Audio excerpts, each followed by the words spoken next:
Average అనేది same ఉన్న students performance అనేది డిఫరెన్స్ ఎందుకు ఉంటుంది తెలుసా?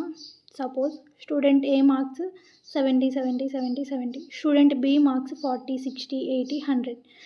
ఇద్దరిది యావరేజ్ అనేది same 70. Student A and B average అనేది సేమ్. కాకపోతే student A and B performance same ఉందా? లేదు. స్టూడెంట్ ఏ ఏమో కన్సిస్టెన్సీ మెయింటైన్ చేస్తున్నారు, స్టూడెంట్ బి ఏమో కన్సిస్టెన్సీ మెయింటైన్ చేయట్లేరు.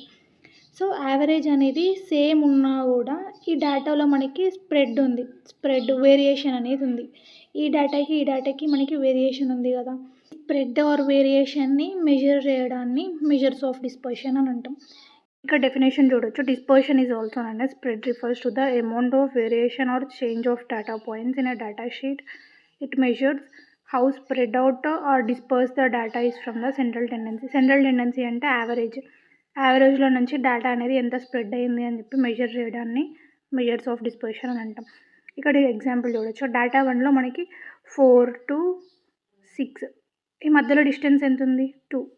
అదే డేటా 2లో 0 to 10 ఉంది, ఈ మధ్యలో డిస్టెన్స్ 10 ఉంది. అంటే ఇక్కడ డిస్పర్షన్ ఎక్కువ ఉంది, అంటే ఎక్కువ ఉంది కదా స్ప్రెడ్.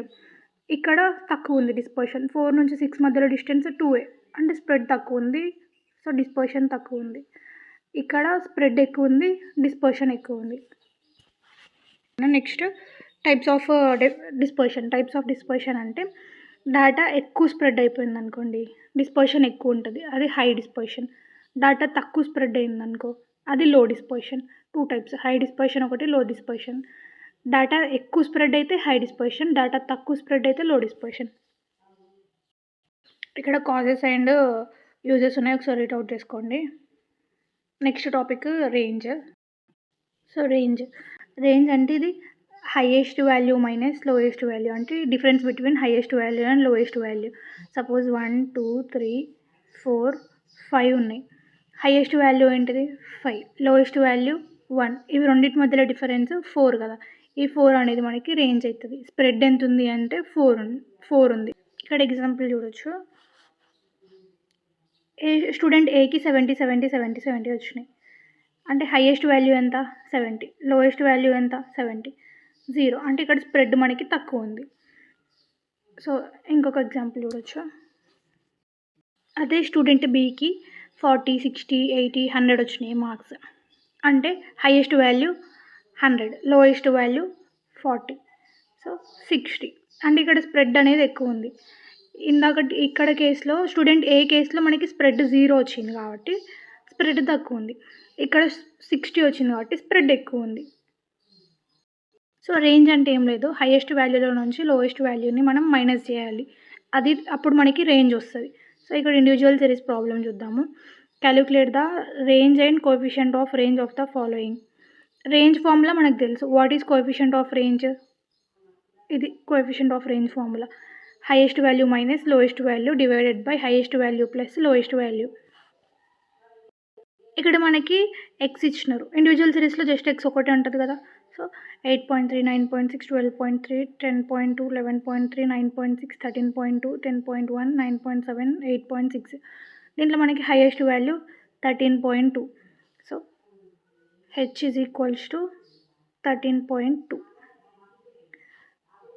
లోయెస్ట్ వాల్యూ ఏముంది? 8.3. L is equals to 8.3. So range highest value minus lowest value కదా. Highest value 13.2 minus 8.3. So range అనేది 4.9 మనకి. ఇప్పుడు మనకి కోఎఫిషియంట్ ఆఫ్ రేంజ్ కావాలి కదా. Coefficient of range formula H minus L divided by H plus L. H 13.2, L 8.3. Same ఇక్కడ కూడా 13.2 plus 8.3. 13.2 minus 8.3 4.9. 13.2 plus 8.3 21.5. So ఇవి డివైడెడ్ బై చేస్తే మనకి 0.2279 వచ్చింది. ఇది మనకి ఇండివిజువల్ సిరీస్లో రేంజ్. డిస్క్రియేట్ సిరీస్లో మనకి ఎక్స్ ఉంటుంది, దాంతోపాటు ఫ్రీక్వెన్సీ ఉంటుంది. కంటిన్యూస్ సిరీస్లో ఎక్స్ ఉంటుంది, దాంతోపాటు ఫ్రీక్వెన్సీ ఉంటుంది. కాకపోతే ఎక్స్ అనేది క్లాస్ ఇంటర్వెల్స్లో ఉంటుంది. ఇండివిజువల్ సిరీస్కి జస్ట్ ఎక్స్ ఒకటే ఉంటుంది. సో ఇక్కడ డిస్క్రియేట్ సిరీస్కి ఎక్స్ ఉంది, దాంతోపాటు ఫ్రీక్వెన్సీ ఉంది. ఇక్కడ మనం డిస్క్రీట్ సిరీస్లో ఎలా చేస్తాము అంటే ఈ ఫ్రీక్వెన్సీ హైయెస్ట్ ఫ్రీక్వెన్సీలో ఆపోజిట్లో ఏ వాల్యూ అయితే ఉంటుందో అది మనకి హెచ్ అవుతుంది. లోయెస్ట్ వాల్యూలో ఆపోజిట్ ఏది ఉంటుందో అది మనకి ఎల్ అవుతుంది. సో అట్లా తీసుకోవాలన్నమాట. ఇక్కడ హైయెస్ట్ వాల్యూ ఫ్రీక్వెన్సీలో హైయెస్ట్ వాల్యూ ఏముంది 18కి ఆపోజిట్ 60 ఉంది. సో 60 అనేది మనకి హెచ్. లోయెస్ట్ వాల్యూ 8 ఉంది. 8కి ఆపోజిట్ 10. సో 60 - 10 50. రేంజ్ అనేది 50. హెచ్ మనకి 60 వేసుకున్నాం, ఇక్కడ ఎల్ 10 వేసుకున్నాం. సేమ్ ఇక్కడ కూడా అంతే. 60 - 10 50. 60 + 10 70. ఈ రెండింటిని డివైడెడ్ బై చేస్తే 0.714 కోఎఫిషియంట్ ఆఫ్ రేంజ్ వచ్చింది. ఇది డిస్క్రీట్ సిరీస్కి. కంటిన్యూస్ సిరీస్కి ఏమో ఎక్స్ ఉంది, ఎఫ్ ఉంది. మనం ఏం చేయాలంటే మిడ్ వాల్యూ కనుక్కోవాలి. మిడ్ వాల్యూ ఎట్లా కనుక్కుంటాం? 80 నుంచి 90 మధ్యలో ఏముంటుంది? 85. 90 నుంచి 100 మధ్యలో 95. 100 నుంచి 110 105. 110 నుంచి 120 105. 115. 120 నుంచి 130 మధ్యలో 125. సో ఇట్లా మనకి మిడ్ వాల్యూ వచ్చింది. ఇప్పుడు మనం ఇక్కడ మనకి ఫ్రీక్వెన్సీ హైయెస్ట్ 30 ఉంది. సో 30కి ఆపోజిట్లో 125. 125 అనేది హెచ్ అవుతుంది మనకి. ఈ ఫ్రీక్వెన్సీలో లోయెస్ట్ వాల్యూ 8 ఉంది. సో 85 అనేది మనకి ఎల్ అవుతుంది. హెచ్ వచ్చింది, ఎల్ వచ్చింది. హెచ్ 125 - 85 40 అనేది రేంజ్. కోఎఫిషియంట్ ఆఫ్ రేంజ్లో కూడా సేమ్ 125 - 85 డివైడెడ్ బై 125 + 85 40/210 0.190. ఇక్కడ ఇండివిజువల్ సిరీస్లో జస్ట్ ఎక్స్ ఒకటి ఇచ్చినారు. ఎక్స్ ఒకటి ఇచ్చి మనం హైయెస్ట్ వాల్యూ ఏంటిది, లోయెస్ట్ వాల్యూ ఏంటిది అని చూసుకొని దాంట్లో నుంచి హైయెస్ట్ వాల్యూలో నుంచి లోయెస్ట్ వాల్యూని మైనస్ చేయాలి. డిస్క్రీట్ సిరీస్లో డిపెండింగ్ అపాన్ ఫ్రీక్వెన్సీ ఏది హై ఉంటే దానికి ఆపోజిట్లో ఉన్న ఎక్స్ అనేది హెచ్ అవుతుంది. అదే కంటిన్యూస్ సిరీస్లో క్లాస్ ఇంటర్వెల్స్లో ఉంటుంది కాబట్టి దాన్ని మనం మిడ్ వాల్యూస్ లాగా తీసుకొని ఫ్రీక్వెన్సీకి ఆపోజిట్లో ఉన్న మిడ్ వాల్యూ హెచ్ అట్లా మనం తీసుకుంటాం. కంటిన్యూస్ సిరీస్లో ఇందాకట్లాగా 80 to 90, 90 to 100 ఇట్లా ఇస్తే మనం చేయొచ్చు. మిడ్ వాల్యూస్ ఈజీగా తీసుకుని 80 to 90 మధ్యలో 95 ఉంటుంది. సో ఇది మనకి మిడ్ వాల్యూ వస్తుంది. హైయెస్ట్ వాల్యూ లోయెస్ట్ వాల్యూ తీసుకొని ఈజీగా చేసేయచ్చు. కాకపోతే ఇక్కడ మనకి వేరేలాగా ఉంది. 31 to 40, 41 to 50, 51 to 60, 61 to 70, 71 to 80, 81 to 90 ఉంది. అంటే ఇక్కడ మనకి మిడ్ వాల్యూ తీయడానికి రాదు. సో ఇక్కడ ఏం చేస్తాము అంటే లోయెస్ట్ వాల్యూస్కి -0.5 చేస్తాము. ఈ హైయెస్ట్ వాల్యూస్కి +0.5 అట్లనే అన్నిటికీ చేసుకుంటూ వెళ్ళాలి. సో ఇప్పుడు -31లో నుంచి -0.5 చేస్తే 30.5 కదా. సో అట్లా 40.5, 40.5, 50.5, 50.5, 60.5, 60.5, 70.5, 70.5, 80.5, 80.5, 90.5 ఇట్లా వచ్చినాయి. 0.5 ప్లస్ ఆర్ మైనస్ చేయాలి. లోయెస్ట్ వాల్యూస్కి -0.5, హైయెస్ట్ వాల్యూస్కి 0.5 చేయాలి. మనకి ఈ వాల్యూస్ వచ్చినాయి. దీంట్లో హైయెస్ట్ వాల్యూ ఎంత? 90.5. Lowest value 30.5. ఇది హెచ్ అవుతుంది, ఇది ఎల్ అవుతుంది. హెచ్ - ఎల్ చేస్తే ఎంత వచ్చింది? ఇక్కడ రేంజ్ అనేది 60 వచ్చింది. సో ఇది మనకి range. Individual series, continuous series, discrete series, ఈ 3 సిరీసెస్ చూసినాం. Next standard deviation. Standard deviation అంటే డేటా అనేది ఎంత స్ప్రెడ్ అయ్యింది అని చెప్పి మెజర్ చేయడానికి స్టాండర్డ్ డీవియేషన్ని మనం యూజ్ చేస్తాం. ఇక్కడ డెఫినేషన్ చూడొచ్చు. It is a measure of dispersion that represents the amount of variation or spread in data sheet. Standard deviation is denoted by sigma. Sigma తోటి మనం స్టాండర్డ్ డీవియేషన్ని డినోట్ చేస్తాము. Standard deviation formula √x - x⁻² divided by n. ఏ కూడా రాసుకోవచ్చు. So first మనం ఏం చేయాలంటే x⁻ని ఫైండ్ అవుట్ చేయాలి. x⁻ అంటే మీన్ కదా. మీన్ అంటే మనకి ఇచ్చిన ఎక్స్లన్నీ సమ్ చేసి డివైడెడ్ బై అవి ఎన్ని ఉన్నాయో కౌంట్ చేసి కింద వేసుకోవాలి. x⁻ వచ్చింది. ఎక్స్ అంటే ఆల్రెడీ గివెన్ ఎక్స్ ఇచ్చారు కదా. ఇచ్చిన ఎక్స్లో నుంచి ఈ x⁻ని మైనస్ చేస్తే x - x⁻ వస్తుంది. వచ్చిన x - x⁻ని హోల్ స్క్వేర్ చేయాలి. స్క్వేర్ చేస్తే మనకి ఫార్ములాలో ఉన్న ఈ ఈక్వేషన్ వస్తుంది. ఇండివిజువల్ సిరీస్ ప్రాబ్లం చూద్దాము. Find the standard deviation and coefficient of variation. Standard deviation చూద్దాం, కోఎఫిషియంట్ ఆఫ్ వేరియేషన్ తర్వాత చూద్దాం. ఫస్ట్ అయితే స్టాండర్డ్ డీవియేషన్ ఫైండ్ అవుట్ చేయాలి. ఎక్స్ 11, 14, 15, 17, 18 మనకి ఎక్స్ ఇచ్చినారు. ఫస్ట్ మనం ఏం చేయాలి, ఎక్స్ బార్ని ఫైండ్ అవుట్ చేయాలి కదా. ఎక్స్ బార్ని ఫైండ్ అవుట్ చేయాలి అని అంటే ఇవన్నీ ప్లస్ చేయాలి. ఫస్ట్ ఇచ్చిన ఎక్స్ అన్ని ప్లస్ చేయాలి. 11 + 14 + 15 + 17 + 18 డివైడెడ్ బై అవన్నీ ఎన్ని ఉన్నాయో కౌంట్ చేయాలి. ఎన్ని ఉన్నాయి, 1, 2, 3, 4, 5. సో 5 వేసుకున్నాం. ఇవన్నీ ప్లస్ డివైడెడ్ బై ఎన్ని ఉన్నాయో కౌంట్ చేసి 5 వేసుకోవాలి. ప్లస్ చేస్తే 75 divided by 5. 75 divided by 5 15. X bar అనేది 15 వచ్చింది మనకి. ఎక్స్ బార్ 15 వచ్చింది కదా. సో 15. ఎక్స్ ఎంత, 11. 11 - 15 - 4. 14 - 15 - 1. 15 - 15 0. 17 - 15 2. 18 - 15 3. ఎక్స్ మైనస్ ఎక్స్ బార్ వచ్చింది మనకి. ఎక్స్ మైనస్ ఎక్స్ బార్ వచ్చిన తర్వాత ఇప్పుడు మనకి అసలు యాక్చువల్గా మనకు కావాల్సింది X minus X bar whole square కదా. వచ్చిన ఎక్స్ మైనస్ ఎక్స్ బార్ని స్క్వేర్ చేయాలి, అంతే ఏం లేదు. జస్ట్ ఇచ్చిన వాటికి స్క్వేర్ చేయాలి. 4 square 16, 1 square 1, 0 square 0, 2 square 4, 3 square 9. X minus X bar వచ్చింది. దీన్ని మనం సమ్ చేసుకోవాలి. సమ్ చేస్తే ఎంత, 30. సో ఫార్ములాలో సబ్మిట్ చేస్తున్నాము. X minus X bar whole square 30 కదా, 30 వేసుకున్నాం. డివైడెడ్ బై ఎన్ ఎంత, ఇందాక కౌంట్ చేసినాం కదా, 1, 2, 3, 4, 5. సో 5 వేసుకున్నాం. 30/5.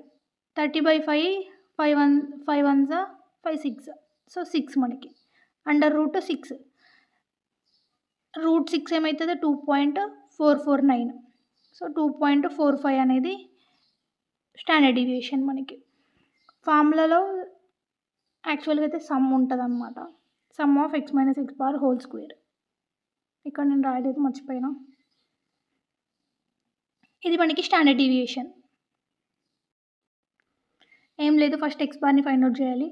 ఎక్స్ బార్ ఫైండ్ అవుట్ చేసిన తర్వాత ఎక్స్లో నుంచి ఎక్స్ బార్ మైనస్ చేసి వచ్చిన ఎక్స్ మైనస్ ఎక్స్ బార్ని స్క్వేర్ చేయాలి. స్క్వేర్ చేసి సమ్ చేయాలి. డివైడెడ్ బై ఎన్ని ఉన్నాయో కౌంట్ చేసేస్తే స్టాండర్డ్ డీవియేషన్ వస్తుంది. ఈ క్వశ్చన్లో మనకి కోఎఫిషియంట్ ఆఫ్ వేరియేషన్ ఉంది కదా, అది చూద్దాం. Coefficient of variation formula standard deviation divided by X bar into 100. Standard deviation ఎంత వచ్చింది, 2.45 కదా. సో 2.45 ఇక్కడ వేసుకున్నాం. ఎక్స్ బార్ ఎంత, 15. అంటే ఇచ్చిన వాల్యూస్ అన్ని సమ్ చేసి డివైడెడ్ బై 5 చేస్తే మనకి 15 వచ్చింది. 15 అనేది X bar into 100.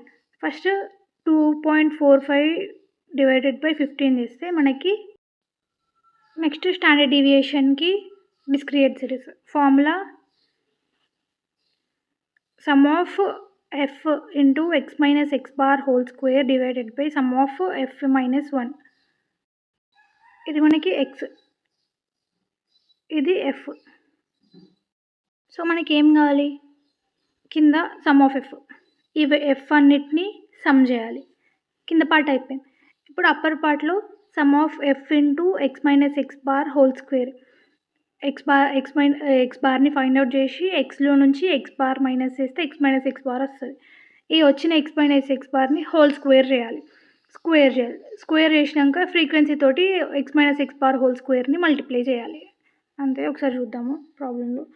First X bar కావాలి కదా మనకి. ఎక్స్ బార్ కావాలంటే ఇచ్చిన ఎక్స్ అన్ని ప్లస్ చేయాలి. 7 + 8 + 9 + 10 + 11 + 12 డివైడెడ్ బై అవన్నీ ఎన్ని ఉన్నాయి, 1, 2, 3, 4, 5, 6 ఉన్నాయి. 6 వేసుకున్నాం. డివైడెడ్ బై చేసేస్తే మనకి 9.5 వచ్చింది. ఎక్స్ బార్ ఎంత, 9.5. సో ఇక్కడ చూద్దాము. ఎక్స్ వేసుకున్నాం, ఫ్రీక్వెన్సీ. ఈ ఎక్స్ ఎఫ్ ఇక్కడ వేసేసుకున్నాం అంతే. 7, 8, 9, 10, 11, 12. ఫ్రీక్వెన్సీ 13, 13, 18, 17, 15, 14. ఇప్పుడు మనకి కింద ఫ్రీక్వెన్సీ సమ్ కావాలి కదా. సో ఫ్రీక్వెన్సీని సమ్ చేసేసినాం. ఇక్కడ అయిపోయింది. ఎక్స్ మైనస్ ఎక్స్ బార్ కావాలంటే ఎక్స్ బార్ ఎంత వచ్చింది, 9.5 వచ్చింది ఇక్కడ. So X minus X bar 7 - 9.5 - 2.5. 8 - 9.5 1.5. 9 - 9.5 -0.5. 10 - 9.5 0.5. 11 - 9.5 1.5. 12 - 9.5 2.5. మనకి x మైనస్ ఎక్స్ బార్ వచ్చింది. ఈ వచ్చిన x మైనస్ ఎక్స్ బార్ని స్క్వేర్ చేయాలి. -2.5 whole square 6.25, -1.5 whole square 2.25, -0.5 whole square 0.5, 0.5 whole square 0.25, 1.5 whole square 2.25, 2.5 whole square 6.25. So x minus X bar వచ్చింది. x మైనస్ ఎక్స్ బార్ వచ్చిన తర్వాత యాక్చువల్గా మనకి x మైనస్ ఎక్స్ బార్ కాదు కావాల్సింది, f into x minus X bar whole square కదా. ఈ second part వచ్చింది, x minus X bar whole square వచ్చింది. దీన్ని ఏం చేయాలంటే ఎఫ్తో మల్టిప్లై చేయాలి. F and 13 into 6.25, 81.25, 13 into 2.25, 29.25, 18 into 0.25, 4.5, 18 into 0.25, 4.25, 15 into 2.25, 33.25, 14 into 6.25, 87.25. ఇప్పుడు మనకి F into X minus X bar whole square వచ్చింది. ఇవన్నిటిని సమ్ చేయాలి. 240.5 ఇది మనకి ఫార్ములాలో కదా, ఫార్ములాలో సబ్మిట్ చేయాలి. పైన పార్ట్ ఉంది కదా, some of X minus X bar whole square ఎంత 240.5 వేసేసుకున్నాం. సమ్ ఆఫ్ ఎఫ్ 90 వేసుకున్నాం. 90 - 1 89, అండర్ రూట్ అట్లనే ఉంది. 240.5 డివైడెడ్ బై 89. ఇవి రెండు 240.5 డివైడెడ్ బై 89 చేస్తే 2.703. అండర్ రూట్ ఉంది కదా, అండర్ రూట్ 2.703 1.64 అవుతుంది. ఈ స్టాండర్డ్ డివియేషన్కి ఫార్ములాస్ ఒకటి మంచిగా గుర్తుపెట్టుకొని బాక్సెస్ వేసుకొని ఫస్ట్ ఎక్స్ బార్ని ఫైండ్ అవుట్ చేసి next X minus X bar చేసి X minus X bar whole square దాని తర్వాత ఎఫ్తో మల్టిప్లై చేసేస్తే డిస్క్రియేట్ సిరీస్లో స్టాండర్డ్ డివియేషన్ అయిపోతుంది. కొరిలేషన్ అంటే సపోజ్ ఏ ఉంది, బి ఉంది, ఇవి రెండు ఒకటే గ్రూప్కి చెందినవి అన్నమాట. ఏ ఇంక్రీజ్ అయితే బి ఇంక్రీజ్ అవుతుంది, ఏ డిక్రీజ్ అయితే బి డిక్రీజ్ అవుతుంది. సపోజ్ ఏ ఇంక్రీజ్ అయినప్పుడు బి డిక్రీజ్ అయింది. ఇలాంటి కేసెస్లో ఏమంటాము అంటే A and B are correlated, అంటే కొరిలేట్ అయినాయి అంటాం. సో ఈ ప్రాసెస్ని ఏమంటాం, కొరిలేషన్ అంటాం. ఈ రెండు సెట్ ఏ అండ్ బి ఇద్దరు రెండు ఒకసారి ఇంక్రీజ్ అవుతున్నాయి, లేదంటే రెండు ఒకసారి డిక్రీజ్ అవుతున్నాయి, ఆర్ ఎల్స్ ఒకటి ఇంక్రీజ్ అయితే ఇంకొకటి డిక్రీజ్ అవుతుంది. అంటే ఒకదానిపైన ఒకటి డిపెండ్ అయినాయి అనమాట. ఇదేమో డిపెండెంట్, ఇదేమో ఇండిపెండెంట్. ఏ అనేది బి పైన డిపెండ్ అయ్యింది. So like that. సో ఏ అనేది బి పైన డిపెండ్ అయినప్పుడు మనం దాన్ని కోరిలేటెడ్ అని అంటాం. ఒకదానికొకటి రిలేట్ అయింది కదా, సో దాన్ని కోరిలేట్ అంటాం. ఈ ప్రాసెస్ని కొరిలేషన్ అని అంటాం. ఇక డెఫినేషన్ ఉంది చూడొచ్చు. Correlation was developed by Francis Galton. 1885లో ఫ్రాన్సిస్ గాల్టన్ కొరిలేషన్ని డెవలప్ చేసినాడు. It is the relationship between two set of scores or variables. Scores అయిన వేరియబుల్స్ మీద రిలేషన్షిప్ ఇది. Whenever two variables of the same group are so related that the increase or decrease are correspondent to the increase or decrease or increase to the another, they are correlated. అంటే AB increase or decrease, లేదంటే decrease మొత్తం decrease increase ఇట్లా అవుతుంది కదా, ఇట్లా అయినప్పుడు మనం correlate అంటాం అట్లా. సో ఇక్కడ టైప్స్ ఆఫ్ కొరిలేషన్ ఉంది. Positive correlation, negative correlation, multiple correlation, zero correlation. Positive correlation అంటే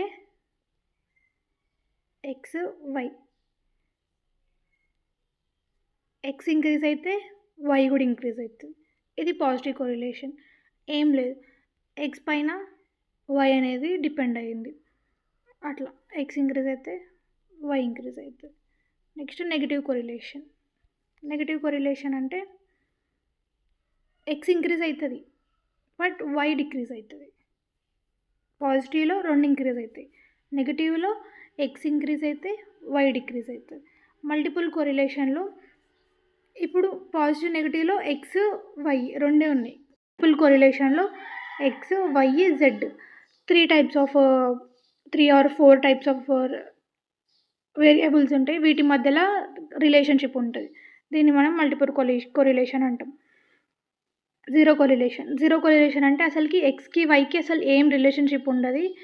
అవి రెండు ఇండిపెండెంట్, లేదంటే అసలుకి ఒకదానికొకటి సంబంధం లేదనమాట. ఇది జీరో కోరిలేషన్. పాజిటివ్లో ఎక్స్ వై రెండు ఇంక్రీజ్ అయితే, నెగిటివ్లో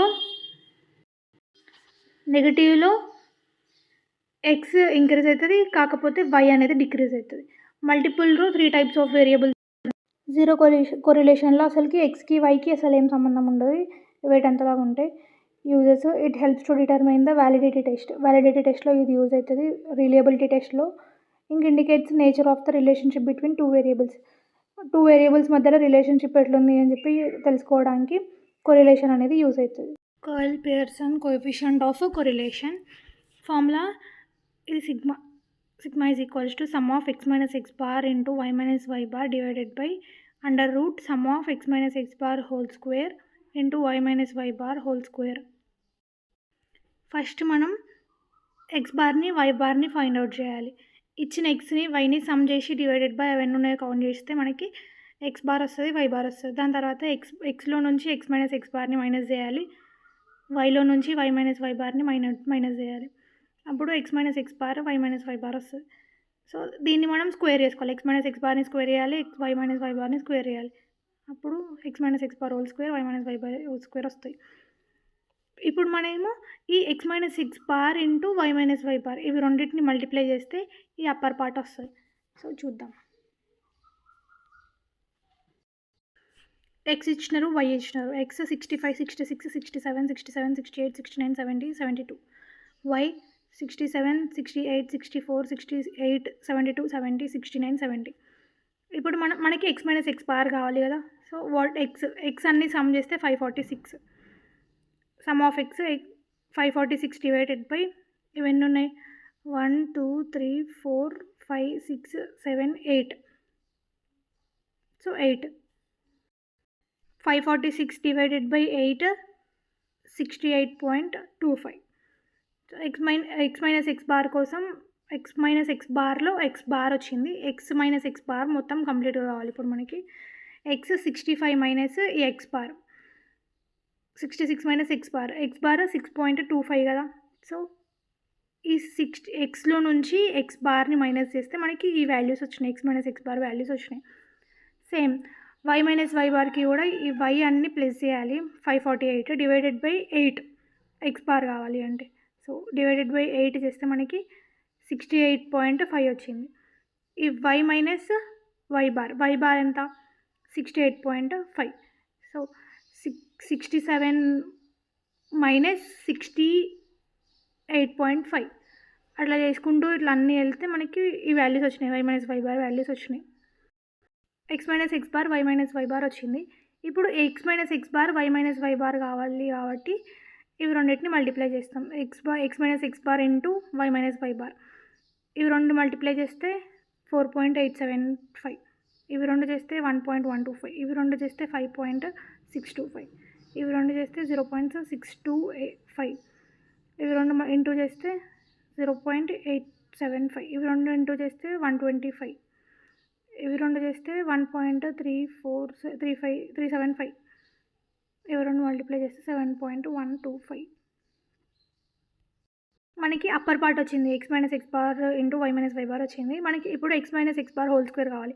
ఈ ఎక్స్ మైనస్ ఎక్స్ బార్ని స్క్వేర్ చేయాలి, వై మైనస్ వై బార్ని స్క్వేర్ చేయాలి. ఎక్స్ మైనస్ ఎక్స్ బార్ని స్క్వేర్ చేస్తే ఇవన్నీ ఒక్కొక్క దానికి స్క్వేర్ చేసుకుంటూ వెళ్తే ఈ వాల్యూస్ వస్తాయి. మనకి సమ్ చేయాలి. సమ్ చేసి ఈ వాల్యూస్ అన్ని ఫార్ములాలో సబ్మిట్ చేయాలి. మనకి X minus X bar whole square ఎంత 21 వేసుకున్నాం. X minus X bar whole square 49.5. Y minus Y bar whole square 40. So ఈ వాల్యూస్ ఇక్కడ వేసేసుకున్నాం.